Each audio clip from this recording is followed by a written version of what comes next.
Shing! Standing by. Complete.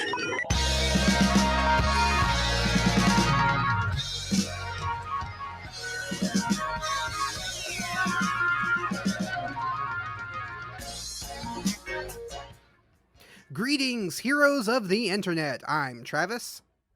And I'm Nathan. And we are the Henshin Men, a podcast that celebrates Japanese superheroes that are and their high-flying and high-kicking adventures. In this installment, we will be discussing Kamen Rider episodes 1 and 2.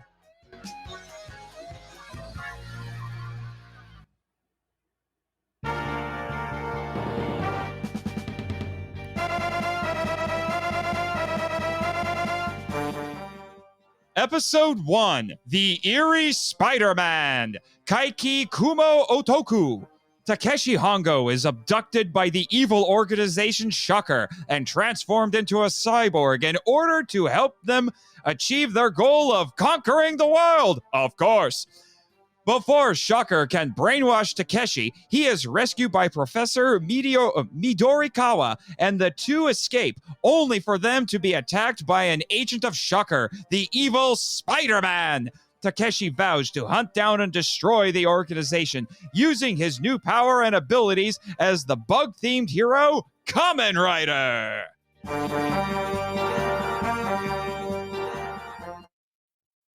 So, here we are, the first episode of Kamen Rider. Nathan, what did you think?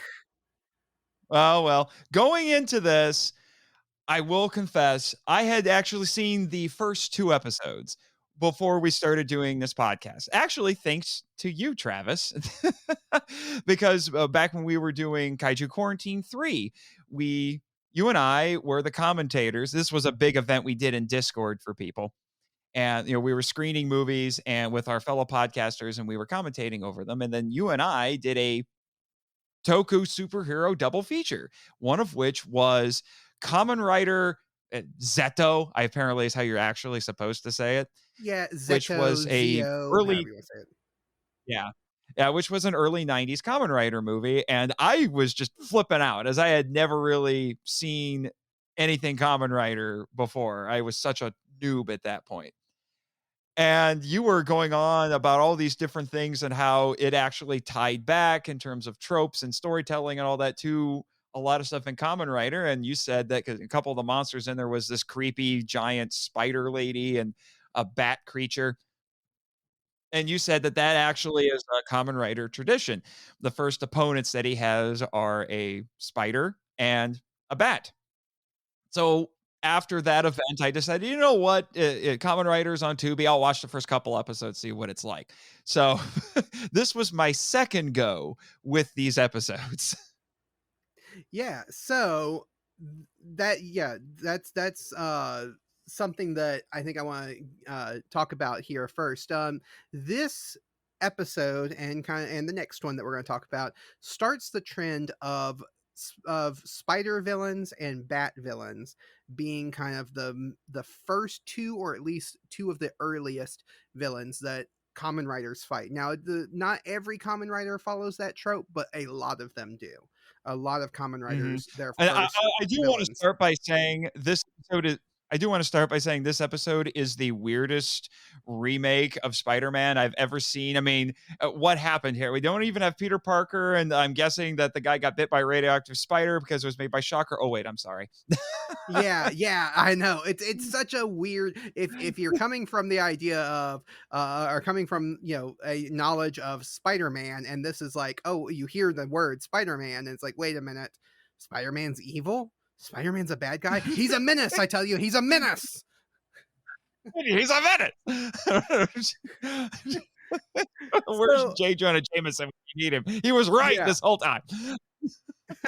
So I do want to talk about this first episode. So we get introduced to our hero, Takeshi Hongo, and he is a motorcycle riding 20-something year old genius with an IQ of Yeah, okay. 600. That threw me off really bad when I was watching this the first time. I'm like, "What? 600? That makes him smarter than Tony Stark and Reed Richards put together. What?"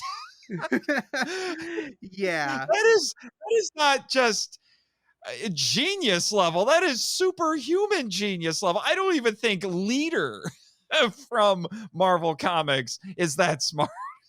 Yeah, it's definitely a number they just kind of threw out there. It's like, "Oh, he has an IQ of over 9,000." It's over 9,000. Yes, there you go. So Draw. so what I love about Kamen Rider, and one of the reasons I really love Kamen Rider, even above things like Ultraman and even things above Super Sentai, is there is a level of horror that is in this series Yes, that you don't get in like Ultraman or Super Sentai. And if not some if it, always. Yeah. Right. Yeah. If anybody is coming into this show and watching Kamen Rider for the first time, I think they'll be very surprised at how different the tone is in this show compared to if they are familiar with things like Super Sentai, Power Rangers, or Ultraman, because it is very unique. It's very different, and a big reason for that is show what's his name? Shotaro Ishinomori, the creator Mm. of this. He created things like Skullman and a few other things. Now, Which is funny because you say Skull Man to me, and I think of Mega Man because one of the bosses in Mega Man 4 is named Skull Man. right, yeah, and but Ishinomori, he was a manga artist and creator. He also helped work on Astro Boy back in the day. Oh, So with so Tezuka. he's yeah, so he's had a pedigree. Like he has a pedigree of being working in the industry for a long time. And Toei came to him and said, "We want to create a new tokusatsu superhero show, and we want you to design it." And so he helped create the kind of concept and idea behind Kamen Rider. Now he had already done, if anybody's aware of anime, he had already done Cyborg 009 at this point, which Uh-huh. is a Mhm. hugely influential manga and anime. And one of the themes that Ishinomori really likes to play with in all of his stuff that he's done, if you ever watch any of his stuff, is the superhero is directly connected to the villain of some kind, somehow. And you Mhm. definitely get that in Kamen Rider, because Kamen Rider, the Kamen Rider himself, was supposed to be an agent of Shocker. He's supposed to be the bad guy, but Mhm. Takeshi was rescued before he was able to be converted fully into the bad guy, and so now he uses the powers that he was granted by the bad guys to fight the bad guys. And I think that's just a Mhm. very interesting concept that was Mhm. very unique at the time for these type of shows, and is very Mhm. different than something like Ultraman, where Ultraman is more like a Superman character. He's the ultimate good guy. Mhm. Yeah, this origin is very Marvel-esque. Yeah, it's a Hmm. very sort of Marvel comic sort of origin that you would give a character, connecting them to the villain and fighting an evil organization and things like that. Kamen Rider is, I think the way you had put it when you were originally conceptualizing this podcast was that Kamen Rider is more akin to a Spider-Man in Japan, whereas Ultraman is a Superman, because Ultraman in Japan is practically an institution. Ultraman is more Right. popular than Godzilla. Now, that is how huge Ultraman is. He's this massive pop culture icon. But I think you actually said in terms of product sales, Kamen Hmm. Rider is actually more popular, just like how, in terms of, in terms of product sales, Spider-Man is more popular in the United States, but he doesn't hold the pop culture icon status, not quite, that Superman does, just like Kamen Rider doesn't quite hold that in Japan compared to Ultraman. Right. Yeah, and there's a word that I like that's used a lot for characters like this. It's ubiquitous. They're very ubiquitous. They're Mhm. very they're such a part of the zeitgeist, the fabric of our pop culture, that anyone anyone in America, anyone in a lot of countries, but we're focused on America here, can tell you things about Superman, because he is just such a part of our fabric, Mhm. of our, Mhm. our Yeah, culture. everybody knows that. Yeah, everybody knows who Clark Kent is, that he lives in Hmm. Metropolis, that he's from the planet Krypton, all of those things. Right. Truth, justice, the American way, everything like that. Mhm. Not as many people would recognize or know Spider-Man, or at least know as much or as well. He hasn't, as much as Spider-Man is beloved and is a hugely popular character, he's not as ingrained in the fabric of the American culture and pop culture as Mhm. Superman is. Mhm. But for a long time, and it's been a while, that that it's been like this, Spider-Man has sold more merchandise than any other superhero combined. Than all Mhm. of the other superheroes combined, Spider-Man has sold more merchandise. So obviously Spider-Man is popular and uh is sells well. And it's like that, like you said, in Japan, where Ultraman is this institution. He's ingrained into the fabric of Japanese culture. Another example would be like Doctor Who in England, Mhm. in the UK. He's just such a part of their pop culture, but yet Kamen Rider is constantly outselling Ultraman in merchandise. Kamen Rider outsells Super Sentai by a lot. So there, Kamen Rider may not be a household name for a lot of people, but he's absolutely a big deal. And so I want to Mhm. make sure to get that across to anybody who's just getting into Kamen Rider for the first time, that this isn't a throwaway weird obscure thing that very few people like. No, this is a huge deal, and this is like the Spider-Man of Japan. We've even talked about how, like, there's been some planets that were named after the, I know. yeah, That was like there crazy when I first told me about that. yeah, in astronomy there was two exoplanets that were named. One was named after Shotaro Ishinomori, and the creator, and one was named after the oh no, wait, one was named after Hiroshi Fujioka, who is the actor who played this original Kamen Rider, and the other one was named after the Kamen Rider himself. And so yeah, it's really cool. It just shows how big Mhm. of an impact this show had. Um, I want to Mhm. talk a little bit about the theme song, because that I theme song, I it gets stuck in your head.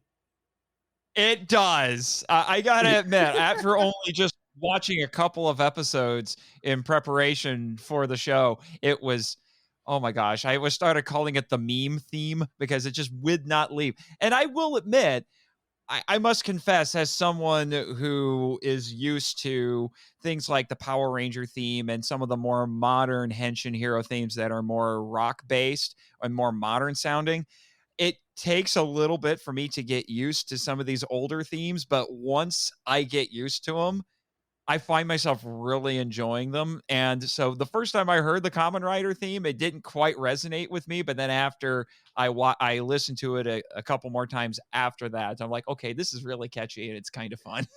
Rider, jump! Rider, Right. kick! We yeah. I personally, I think out of all the writers. Kamen Rider, Rider, Rider. Okay, I'm sorry, I had to sing it. Yeah, yeah, I understand. I think personally, out of all the ones that I've heard, I think the theme for Kamen Rider Black RX is my favorite so far. But you can't go wrong with the classic. I mean, they even brought it back in Masked Rider the First, which was a Hmm. reboot movie from the late 2000s. They played a little bit of it at the beginning, and it was a wonderful callback. So it's an icon. Yeah. Oh, yeah, definitely. And it was sung by the actor. At least for the first few episodes, was sung by the actor Hiroshi Fujioka, who was playing Kamen Rider. So Mhm, that's a nice little Easter egg there. Uh, what mhm. are some And it was what's composed by Shunsuke, Kikuchi, who's uh-huh, done a yes. whole slew of stuff. You know, he's done anime, he did some Gamera movies, he's Mhm. and more tokusatsu shows, he's done so much. And unfortunately, he is no longer with us, he died about a month or so ago. Yeah, yeah, it was just fairly recently as of recording this podcast. Mhm. I do want to talk a little bit about your thought. What's some of your favorite moments from this episode? Oh man, the fights are definitely energetic. You do have to get used to the fact that it's low budget. It's certainly, if you're used to the newer tokusatsu shows, you might think this Kamen Rider show looks a bit cheap. But once It you was get cheap. over that, you just kind of get yeah. But once you get settled into that, it's okay. And the fights are very energetic. There's a lot of a great choreography in this and wild camera angles. You can definitely tell that the the way that they shot the fight scenes in this is very prototypical of what we would later see in, say, Power Rangers. You know, there's a lot of shades of what would later be Mhm. used in it because it was, again, Super Sentai was made by Toei.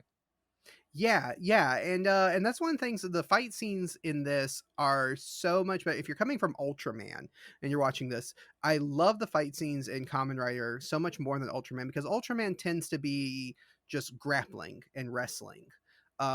Because Ultraman is fighting kaiju guys in big rubber suits, so he's not necessarily doing a lot of acrobatic kicks and flips and stuff, and throwing them around the way that you see in something like this where he's fighting human beings. Mhm. Now the newer Ultra series started expanding off of that, and it wasn't just grappling and wrestling. But I kind of Right, wonder, yeah.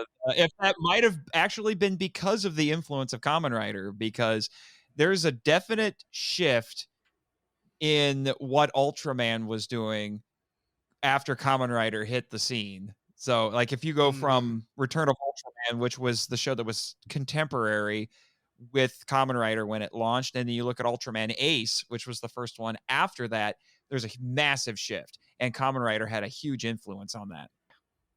Uh, another thing that I really like, again, that goes with the marvelness of this, is the weight of the fear that Hongo fears. I mean, let me start that over. And that's the weight and fear of the transformation that has been foisted upon Hongo. He wrestles with that so much. It's a burden for him. Being a Mhm. superhero is not necessarily great for him because of how it came about. Again, a very Marvel thing to do. It's a much more naturalistic by comparison to something like Ultraman, which was what distinguished Marvel comics from DC comics. Right, yeah. Yeah, that's one of the things I love about Spider-Man, and because I'm a huge Spider-Man fan, is Spider-Man. I think even in the cartoon from the 90s, there's a moment in an episode where someone asks, who of you would give up your power, and be just a normal person talking to all these like Oh, it was superheroes the and Beyonder. supervillains. Yeah, yeah, the Beyonder, and Spider-Man steps up. He says, "Me." He's like, "I never wanted to be a superhero. I never wanted this life." He's like, this is my responsibility because it's the power that I have, but I never wanted it." And you get that in Kamen Rider too. Like, he never wanted this. He was just living his life, and now he was forced to be something that he doesn't want to be. But yet now that he has this power, he has the responsibility to use it. Mhm, mhm, mhm, and like you said, it's very scary. The surgery scene is a little bit horrifying, especially since in these earlier episodes, the Shocker agents all have wild makeup, and even, Mm-hmm. their scientists and doctors do. The monsters are really creepy in this. They're called kaijin because they're not giant-sized, but they're strange, more human-sized monsters, and then you have, after a few episodes, I started calling them the Fishnet Squad. Yeah, These three yeah, women that show up just to look weird and scary. I don't even know yep. what they do. Yeah, they're great. The villain in this And episode, everybody in Shocker loves to kind of creepily giggle. yeah, yeah, They all do. It's a yeah. thing. It's a thing. It You know? it's a thing. I really enjoyed Hongo's first transformation scene when he first Yeah. fully transforms into the Kamen Rider.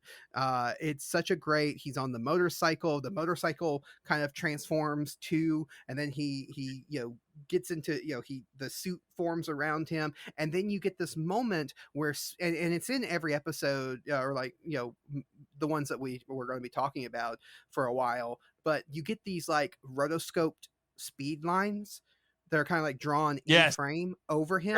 It's actually very anime-esque in a way. Yeah, it's so great. It's so great. And so yeah, there's a lot of style in this show that even in the early episodes where obviously it's very cheap, it's very low budget because they were just starting out, they had no idea if this was going to succeed. They obviously had a style and a mood that was unique, and you can see why it took off the way it did. Mhm. And the other thing that I think that is actually kind of cool, and it took me a few episodes to figure this out, but that original Kamen Rider costume design is actually modeled after motorcycle racers because Hmm. his mask looks like a helmet. It's shaped a bit like a helmet. Yep. The scarf. Oh, but the scarf is a wonderful flourish. I gotta say, he doesn't have a cape, Yes. but he has that scarf, and it's wonderful. And that sort of design aesthetic, having a hero with a cape, well, not a cape, but with a scarf, you see in other things. Beautiful Joe has a scarf. There was a game on the PS2 called Shinobi where it was a ninja character and he had a really long scarf that just flew all over the place while you were running around killing bad guys. So that had an influence on stuff that came later. Yeah, And and so well, the and costume, also it's freakishly simple, but it works. yeah, and also the scarf motif continues through a lot of Kamen Rider uh, series moving forward. That is something that keeps coming back. It's not in every series, but it does come back a few times. Is that scarf? So yeah, it's great. There's something visually striking about that first Kamen Rider costume that you can definitely see why it really struck a chord with kids and why they wanted to buy the belts and wanted to buy the toys, and they Mhm. kind of and the we talked about earlier the merchandise, how Kamen Rider merchandise outsells Ultraman stuff. The belts are the main thing. In the 70s when they produced the belt for kids to play, those went gangbusters. Kids loved the belt, and they could wear the belt and pretend that they were Kamen Rider, and they could Henshin Mhm. and transform and Mhm. stuff. So Yeah, yeah. although it's funny that you bring that up because if anyone like me, you go into this with a little bit of knowledge of what some of the tropes of Kamen Rider are, like the posing, the transforming, saying henshin, all that. You don't get all of that in that first episode. Oh Yeah, no, you that's don't you something don't they get it develop as until they like go. you don't get it until way down the line, and we will talk about it when it gets down the line. Yeah. So yeah, definitely I think this is an episode if you watch it, if you're a fan of things like Ultraman, Power Rangers, Super Sentai, and you watch this, it's definitely going to be a lower budget. You're going to see the seams, but I think that the how different and how unique of the style it is will get you to keep coming back for more.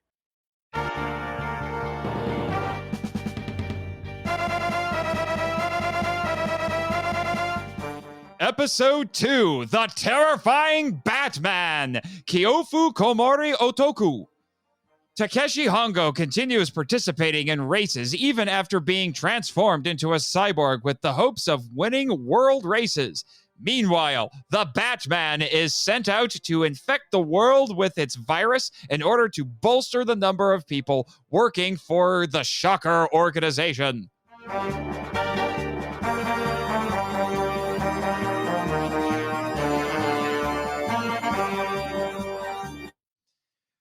So this is the weirdest version of Batman ever. Yeah, I was gonna say, so we've had Spider-Man, now we've had Batman. Um, Yeah. What the heck happened here? Did Shocker actually arrange to kill Bruce Wayne's parents? And then later down the line, they turned him into Batman or Man-Bat, depending on what they think. The Fiends.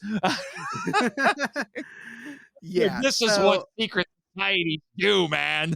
yeah. The Illuminati's looking at Shockers. You're like, oh my gosh, you guys are too nasty even for us. I mean, that is completely not what this is, but So, okay. although I will admit it would have been funny if we could have done, if I was to do a parody of this or something like that, I might actually have had, the, the Batman do that with Kamen Rider, grab him by the scarf or something like. It's just like, I'm Batman, Yeah, I'm Although Batman. interestingly, just a couple years before this, we had very similar Batmen in Latitude Zero, which was a Toho film. Oh yeah, yeah, we did. Oh, I'm trying to get situated with my microphone. Sorry. So, That's all right. so let's let's talk about how different this is compared to what American audiences might be familiar with for kids shows, because there's some stuff that I don't know would make it onto an American kids show. Blood sucking and gore for the kids. Yeah. For the kids. I mean, it's nothing super bad. It's but there is a moment where some bad guys get thrown off a building and they show blood on the pavement. Um so Well, it's more like they splatter ketchup on the screen. yeah. Yeah, It's so weird and stylized, but you get what they're doing. And yeah. Now, what did you think? We didn't talk about it because I didn't want to. Well, I guess we're going to spoil it. But the spoiler for last episode, spoiler if if you're planning on watching it after we talk about it. But the professor gets killed by the Mhm, Spider-Man in the last episode, and mhm. now his daughter Ruroki, no, Ruriko, Rico. Ruriko believes that Hongo Takeshi has killed her father. What do you Which think is about that? actually a great setup. I like this idea, and I kind of wish it lasted longer. Yeah, yeah. Spoiler for the next episode. Well, I mean, it's at the end of this episode, but it moves into the next episode. That gets resolved fairly quickly. But yeah, I Yeah. wish it was. I wish it was. It stuck around for a little bit longer because it felt again very Marvel esque. The idea of you killed my father. You're supposed to be the Prepare superhero, to die. and yeah, yeah, prepare to die. Hello, I my am name is Ruri. Inigo You I am killed my Ruriko. father. Prepare to die. But yeah, it fits in, and the fact that Takeshi actually like lets her believe that, like, is not necessarily trying to disprove it because he's like, no, I this is my burden to bear because I didn't Well, protect her father. also, it might have been a little at that point. It might have been a little difficult to explain. It's like, so the truth is, a mutant Spider-Man from a secret society bent on world domination is who actually killed your father. Yeah, that's gonna go over well. Yeah, yeah. Um, so there's some vampire people in this. They're not vampires, they're That's what bat the people, but they have Batman is.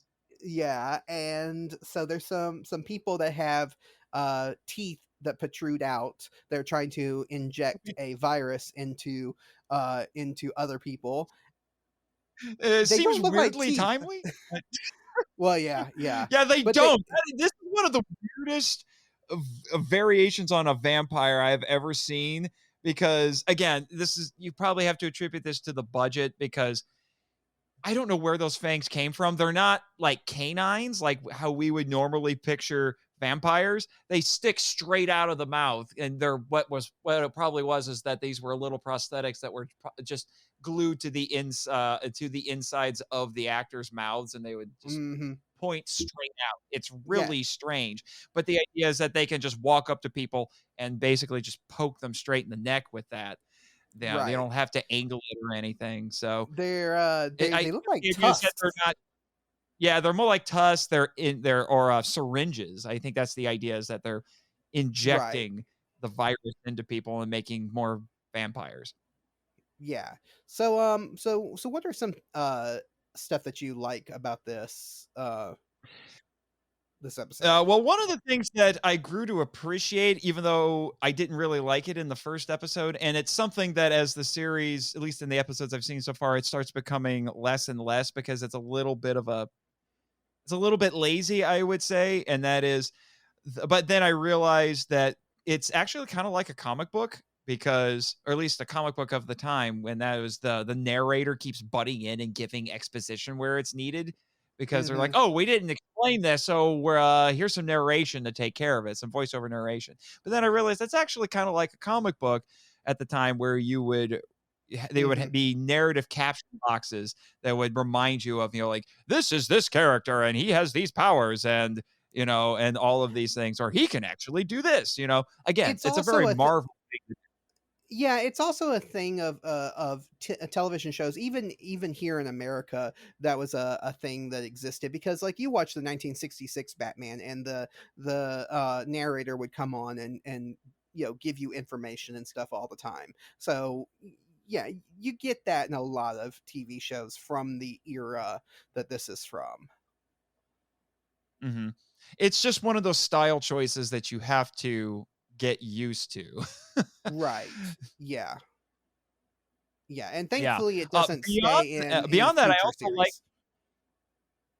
Mhm. Beyond that, I like the idea, and because it's a wonderful complication. I actually have played around with this in one of my novels, actually, my first novel, Pandora's Box, and that is Hongo doesn't want to fight the other vampire people because he just sees them as victims. Now they're being used to do terrible things, but he's like, I'm not hurting these people Mhm. because they're victims. And I'm guessing he probably feels a little bit of a kinship because he's a victim of Shocker. He's just trying to use his powers to do good. But what are these people going to be able to do with being Right. vampires? Probably not a whole Yeah, and lot. he's also scared So, they'll die so too, he, because early on, mhm, one of them dies, and he wasn't able to save her, and so he's like, I want to make sure that this doesn't happen again. mhm. Yeah. So that's great. But when he actually confronts the Batman, I, there is no mercy for the No, no. Batman. Oh, no, no, and actually one of my yeah, I really like the fight between Kamen Rider and the Batman. I think that was a great. Again, we talked about the fights in the first episode, but like the stunt choreography is so good in this show, and it only improves as episodes keep going. Mhm. Yeah, Um, especially with all of these unique monsters that we get every week, and which is just astonishing to think they were cranking out this many monsters all the time. Oh yeah. Oh yeah. And that's the thing. It's like, oh yeah, this we think this is low budget, but you have to remember they are making this week to week, and they are producing a lot in a very Mhm. short amount of time. So yeah, you kind of excuse some of the low budget look to it. That being said, the Batman, oh man, his I gotta say, out of the first batch of episodes that I watched, the Batman mask is the roughest, and it's something that I started asking myself as I was watching. Is like, how literal do I need to take these costumes? I find myself asking that. It's like, am I supposed to believe this was a guy who was once human that is now half bat? Or am I to believe he was enhanced by Shocker and he wears a crazy costume? yeah, the Because with way the that the Batman, I don't. no. Right, because you think about it, Kamen Rider is that. He is just Takeshi Hongo, and then the suit forms around him, and even they even say it in the He's show that not the suit. literally half grasshopper. Right. So maybe these all are the same thing, that they're not actually like flesh and bone, they're just a suit that forms around them. That being Mm. said, I will warn you that there is a few that is coming up later on in the series as we get to it that, oh boy, they look a lot worse. Seen some pictures. Yeah. I'm Yeah. gonna have to yeah, I'm gonna have to give some credit to, Subaraya with this. At this point, I think they were doing a little bit better with their, monster suits, I'm just saying. Now, Kamen Rider is a very different sort of style, I get it, but I've also seen stuff from later Kamen Rider series and movies that is it improves substantially. So, like, like I mentioned, Masked Rider the First, which was that reboot movie, and it basically is a remake of this series in movie Hmm. form, and the costumes are, mind you, it's been almost 40 years later at that point, but the costumes are much better realized, and they are literally supposed to be people who are mutated. That is Right. very clearly established. Yeah, yeah, and you definitely you get better ones. I mean, you get better ones almost immediately after this first series. Like the next series in V3, the suits start getting better. So like it is one of those things that just came with the fact that this was new. They didn't know how much budget to put into it. They didn't know if it was going to succeed, and they didn't know, what to do with it. And so it just kind of, it has a rough start, just like a lot of things. But then you get to, like, we talked about earlier, or no, it was in the previous our previous recording, but Zeto, or Common Rider Zio, Mhm. depending on how you want to say it, and the monsters in that, wow, Oh my god. But, so it's much Keita better. Right. Amamiya, so Right, exactly. Yeah, yeah, and they use the combination of stop motion for some of them and everything. So it's like, yeah, so don't I hope that anybody who's just getting into Kamen Rider and watches this, and they don't paint the entire franchise with the brush of this first couple of episodes, but look at the tone and the storytelling that's in it. Like we were Mhm, talking about how, like, there's almost a horror element to it. Like, there's some very scary moments in it, and then but also some depth to the characters, like, the fact that mhm, Takeshi is carrying the weight of this burden of being a cyborg superhero. Now he doesn't want to do it, but he has to, because he has to mhm, stop people from getting hurt and stuff. So it mhm, is when you look at that, you can definitely see why the show became so popular. mhm, mhm, especially when he realizes, "I have to be the one to stop the guys who did this to me, because I don't Yeah. want them doing that to other people," and that's basically what's happening. They are forcibly transforming other people so they can add to their army. Hmm. Yeah. Yeah. So there's a few moments in this episode, but I have them uh in my The award! awards, the awards section. So Well, so let's let's move on to the awards. Yeah, yeah. So, what we're going to do is give a couple of awards out to scenes and moments in the episodes, both episodes that we covered in this podcast recording. So the first award we're going to give out is our Henshin Kick, which is our best stunt award. So Nathan, what is your best stunt, your Henshin Kick award winner? That would go to the Rider Throw, because Kamen Rider is like an anime character. He has to shout the names of his attacks, and this is what he Absolutely. uses to kill the Batman. Yes.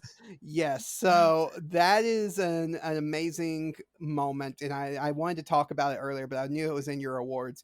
When he throws the Batman off the roof, and the Batman hits the pavement and just splatters works. Yeah, well, and they represent this by just throwing red paint at the camera lens. It's Right. so weird. Yeah. Yeah. Now, my award, my Henshin Kick award, goes to the Rider Kick in the first episode that we covered, Which I episode didn't 1. realize it was the Rider Kick. Yeah, Because I because was he waiting doesn't for him to say it. yeah, he doesn't shout it in the first episode, but it's there, and it is the first appearance of the Rider Kick, and that is a thing that continues on through pretty much every Kamen Rider series moving forward. The Rider Kick is his biggest finishing move that most Kamen Mhm, Riders yeah, do. and, for those who don't know, the rider kick is basically the rider a lot of times he's doing it from the air, so he'll jump at the enemy, and then he'll stick out one of his legs and just do this crazy flying kick or a dive Yeah, kick it's it's if you just a play video flying kick. play fighting games. Yeah, yeah, Yeah, and yeah, and that that is how he becomes the defeats the iconic eerie move. Spider-Man. Mhm, mhm. And Alright, and usually then the on to villains will our explode. of course they will, because why not? Right. Yeah. Yeah, moving on to our Talkin' Toku, which is our best special effects. We named this after tokusatsu, which is the Japanese word for special effects or special filmmaking.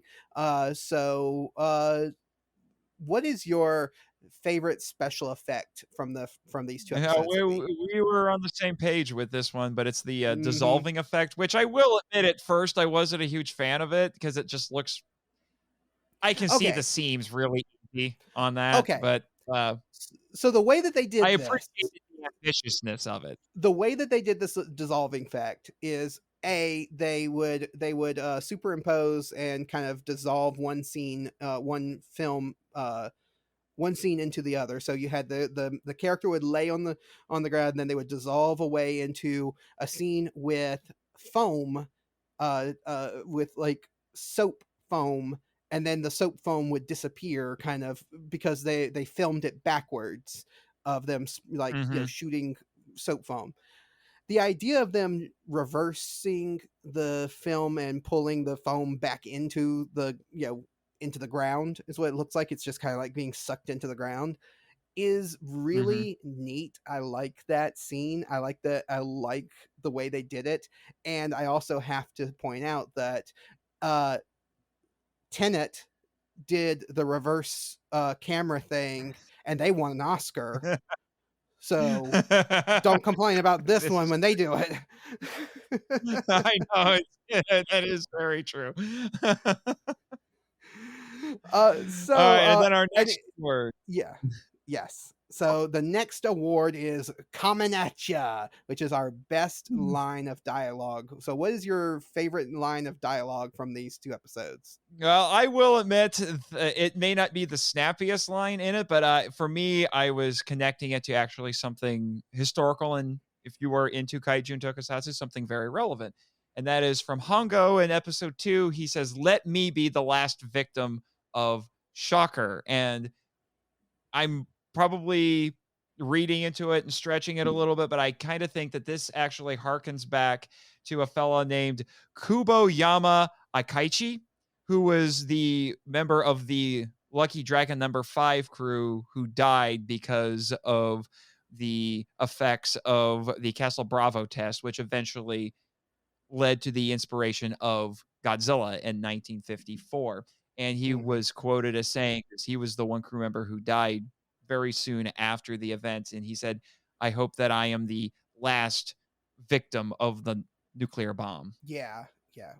Which unfortunately he wasn't. But yeah. Uh my favorite line, has more to do with the significance within the series. It's the line from Mhm. the narrator that says, "When wind spins the turbine in cyborg Takeshi Hongo's belt, he transforms into Kamen Rider," which is really interesting because later on in Kamen Rider and other Kamen Rider series, you don't get the turbine thing. That is something specific to this series, and most of them will do like a pose or some kind of like uh dance or whatever you want to call it to transform. Whereas Hongo Takeshi, he has to get that turbine spinning in his belt, which is such an interesting idea because then it makes sense why he rides the motorcycle to transform because he has to build up the Mhm. wind. Now, we also see later on that he can use any kind of wind power to turn that turbine. It doesn't have to be just the motorcycle, but it is just something that I think is very Mhm. neat because that is something that you only see in this series of Kamen Rider. The rest of the time, it Mhm. is the belt is still the source of power, but it's not a turbine in it that's turning. Mhm. I think honestly, it's a great limitation on his powers. I think because so he can't just Hmm. immediately become the superhero when he has to fight shocker goons or he has to find a way to get the turbine to spin or something like that. Having read ahead, so Yeah, yeah. All right, now we're going to get into your favorite award, which is WTH. What the WT. Henshin? And for me, it's Miho's sudden fang attack in episode 2, and that's the girl that we see get caught by the Batman in the first episode of episode 2, and then it goes to a scene where Hongo is practicing for a big race, and she just walks up to him and just goes blah, and just, Well, she goes in bang, like and tries to he bite him, and he freaks she out. And he goes just in pushes for a her away. kiss. She goes in for a kiss and he thinks she's gonna kiss his neck.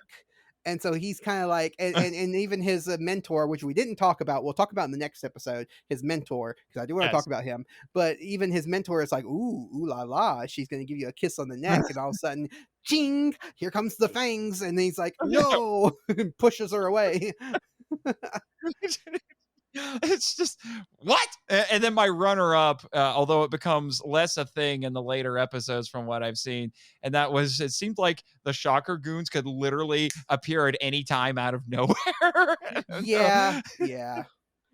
Yeah. I almost put the fishnet girls in my Or the Fishnet WTH. Squad.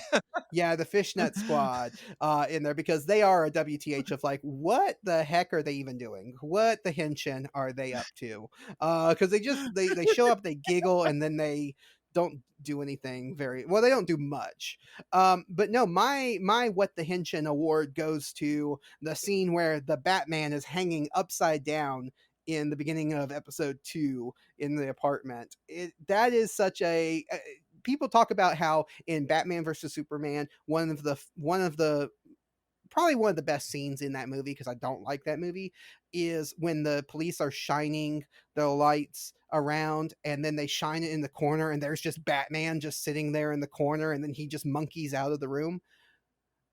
And that's what this felt like because it's just them shining the light around and then all of a sudden there's the Batman and he's hanging upside down and he's there and it's so cool. Yeah, it's wild.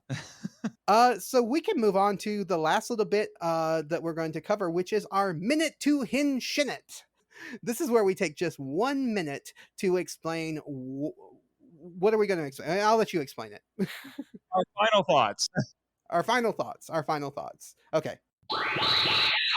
Okay, let's do it again. All Okay. No, no, no, right, no. here we go. That's good. That's fine. That's fine. That's fine. Okay. So minute to Henshin It. Nathan, you have 1 minute to explain to me what are your final thoughts on these first 2 episodes. All right, I got the timer going as we speak. So, again, like I said, I'd seen these episodes before. Watching them again, I actually have a greater appreciation for this show. And it's a really solid start. I think it establishes a lot of things that you'll end up seeing later on in the franchise as you have been educating me and the rest of our listeners, Travis, which is much appreciated. And I got to be honest, I'm a little bit surprised I'm saying this. I enjoyed it more than I thought, and I am really looking forward to seeing more. I am quite invested in Hongo and his story, which admittedly I might find myself getting a little bit disappointed because I've heard about some of the stuff that happens later on in this series, but I'm along for this ride. Nice. All right. So now I'm going to give my final thoughts here in my minute to Henshin It. Uh, I've already kind of explained my final thoughts earlier on of why I think this show is so much fun, why I really appreciate the tone and everything that it has, and how different it is from all the other Japanese shows. If you're familiar with other Japanese superhero shows, so instead of rehashing all of that, I'm just going to say, Kamen Rider, Kamen Rider, Rider, Rider, Rider, kick. Yeah, you got another 30 seconds to keep karaokeing if you want. Oh, no, no, that's all right. That's all right. But Take the grip space. Like, you want to bank that time? thank you for listening to the Henshin Men, a tokusatsu appreciation podcast. You can find links to all of our social media in the description of this episode. You can listen to more of me, Travis, on the Kaiju Weekly podcast, and listen to more of Nathan on the Monster Island Film Vault. If you found some enjoyment from this podcast, consider giving us a 5-star rating on iTunes. And until next week. All right, heroes, go Henshin one for the Gipper.